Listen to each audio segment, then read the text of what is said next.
Hey, good morning, everybody. It's Friday. I'm so excited that you are here to join me.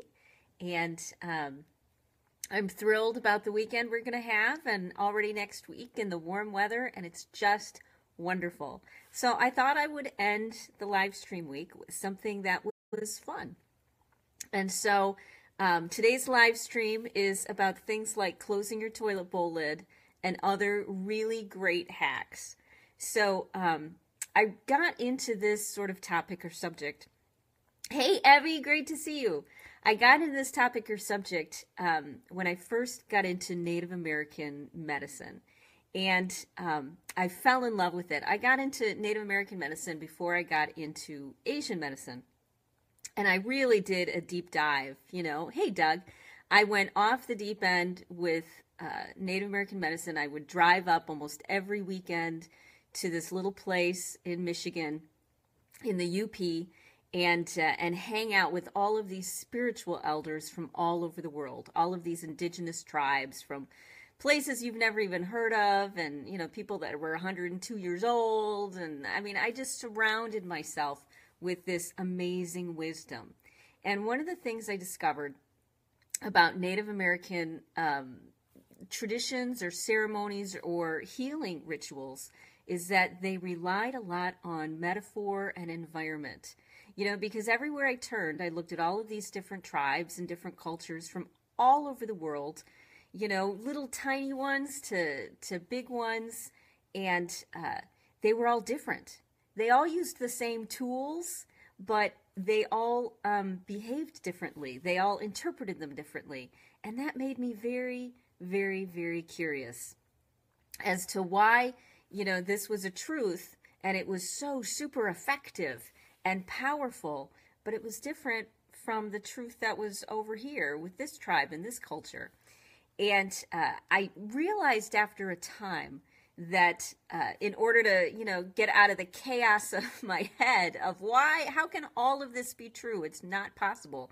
And then growing up with Catholicism with its own, ritualistic environment, I said, how can all of this be true? How can everything exist and me be okay with it, me make peace with it?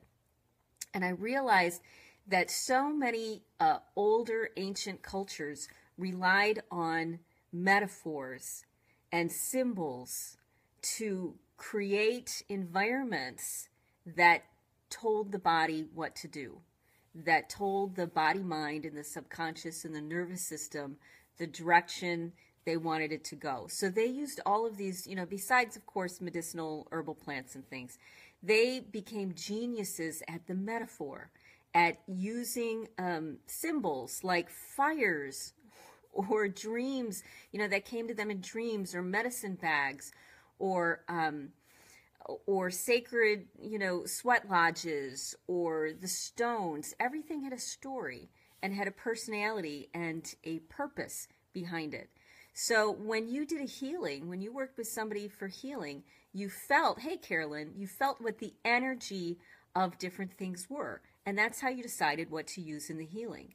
So if it was, let's say, rose quartz, hey, Abby, if it was rose quartz, they would feel this energy of the rose quartz, which would be light, which would be soft, because of the pink, and because of the feeling that this stone gave off. And that's how they decided, okay, this is what this crystal means, or this is, what this stone means, or this stick means, or anything. They decided and felt what something meant. Now, when I first started to get into Asian medicine, I realized that they did a lot of the same things because their culture was just as old, just as well defined, had their very own symbols and metaphors and what they used. And I realized that they had a whole system of metaphors that not only worked with the body-mind, but worked with the magnetic ley lines of the earth, plus the community think, how a world might think, or a culture might think. They were so complex with how they knew, they took what, let's say, an indigenous culture was in North Native American, and who would use it for, their tribe, their small tribe, and they expanded it over, tens of thousands and millions of people. They really took this idea of how to get the body to heal itself, how to get us to move in certain directions and behave in certain ways, using the environment. And if we're going to look at it from a modern day perspective, we look at marketing. We look at how we're marketed to and how our environment and things which are hidden in our environment are placed very particularly, or commercials, how all of these affect our psyche. You ask any marketer and they'll say, babies and puppies sell. They're supposed to. They're supposed to pull, an emotional heartstring in us. And if we get to the emotional piece of something, we're more likely to make a change. Hey, Julie. So what does this have to do with toilet bowl lids? Well, Asian medicine, one of the things they developed was Feng Shui. And Feng Shui was a brilliant system of how our environment encourages us or moves us to behave in certain ways. And one of the things that they would talk about is things like closing your toilet bowl lid. Because every time you look at the open toilet, you think of your money being flushed down the drain. It's about what something makes you think. It's about how something makes you act. And something as simple as keeping your toilet bowl, the lid closed so you don't look at flushing and the water going down, makes you more aware of how you want to save your money. Even if you're not conscious of it, even if you aren't aware that this is how it's affecting you, it's causing you to move in a certain direction. So the neat thing about Feng Shui is that it uses your natural inclinations, your natural habits or triggers in order to move you in the direction that you want to go. So what does this have to do with you personally? Because a lot of the symbols in Feng Shui have very little to do with you, unless you grew up in an intensive Asian culture in Asia. The symbols and things like that, some of them will mean something to you, but so many more won't. They won't trigger you in any sort of way. Just like when you start studying Native American cultures and their medicines and their traditions, what they use is not going to affect you the same way, hey Christine, as it affects everybody else who's lived in that culture, who knows what the words mean, like inside jokes. I had a good friend of mine, and they're very particular about not spending more than a certain amount on holistic medicine. Because if they feel a pill, costs them more than $1 to take, then they're not open to it. It's not going to work for them. So when they look for holistic medicines, they find as high a quality as they can for a price that's under that breaking point for them, underneath the $1 a pill. And if they can find that, then the pill will work for them. So even if I take a natural medicine or a supplement or an herb, even if I do that and it works great for me and it works great with the mind body, if someone else isn't open and receptive to it, their body will shut down to it. It won't work. It'll work on some level, but it certainly won't work to the level that it does for me. When your mind, when your thoughts are in alignment with your body, then that's when something works. So if you want to start moving your life in the direction that you want to go, then start putting things around you that remind you of what matters to you. Because all of the research says that you become and you create what you value, what you put your time and attention on. And whether your conscious mind is aware of it or not, your subconscious mind and your body mind are always absorbing millions of bits of information every second.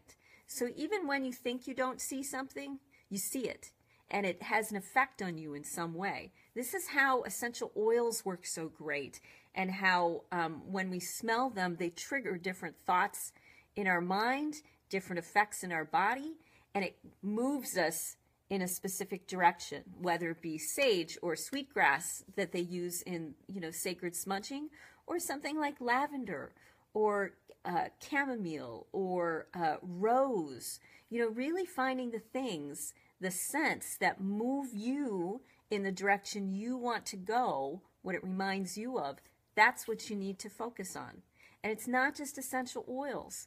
It's also all the visual things you put in your life. You know, if you put things that remind you of fun and joy and life and love everywhere, you are going to more likely feel that way. You're going to more likely remember what your priorities are and what you value. And that's what you'll create. That's what you'll move towards. So for me, my fun is, I don't think you can see them right now. My fun was a couple years ago planting daffodils and crocuses and tulips randomly in my grass because I knew they would come up, and by the time it was time to mow, they would be gone again. And I could be totally cool with that, like a little Easter egg surprise. That reminds me every spring when they come up and every time that I look at them what I value, which is fun and adventure and joy and natural joy, you know, and creating an environment that I love. So take a couple steps in, one, deciding what you value, what matters most to you, so that you don't get sidetracked by all of the stuff coming at us in this world. It's so easy to get sidetracked. You know, decide what matters to you, and then surround yourself with things that will, whether consciously or subconsciously, remind you of what those values are. So if it's pictures of your kids that remind you why you're doing the job that you're doing so that you can stay calm and level when you need to. If it's memories of your family or of relationships that you have, or joy or good health, put those around you. Don't surround yourself with things that will make you feel sick, make you feel disconnected and lonely. Surround yourself with things that remind you what you value, and then you will continue to move towards those values. You'll continue to create the world that you want. And if it starts with closing your toilet bowl lid so that you save money, do it. They're cheap, they're easy, they're free. These are things that you can take your power back and start creating the life that you want. Hey, Ruth, you can shape where you want to go. You just have to do it very mindfully and with purpose. But if you do, you're going to get there. So stop just putting things random or collecting things as they come or dealing with things as they're thrown at you, and decide, you know what? This is what I value. This is the direction I want to go. And just like Feng Shui, create an environment that takes you exactly where you want to go. So please, please comment, please share, please like and love, no matter where you're seeing this, email, YouTube, Facebook, because that's what keeps me motivated and staying the anchor for this tribe that we have. You know, because we need a positive place. We need none of this, you know, adversity with each other and polarity that we have. We need a positive place that actually moves us in a good direction. And I am happy to be the anchor for that. And your comments and your sharing and your love and you showing up and watching now or later, that's what keeps me motivated to stay present for all of you. So I'm putting that out there, and I'm happy to do it. So I hope you have a wonderful weekend. I'm looking forward to seeing you again on Monday. And look for just one thing in your life today that will remind you of what you value on a regular basis, so it'll keep you on track and on course. So you really can get out of the rut and the place that you're stuck in and create exactly what you want. So I hope you have a great rest of your day, and start closing your toilet bowl lids, all right? I'll talk to you later. Bye.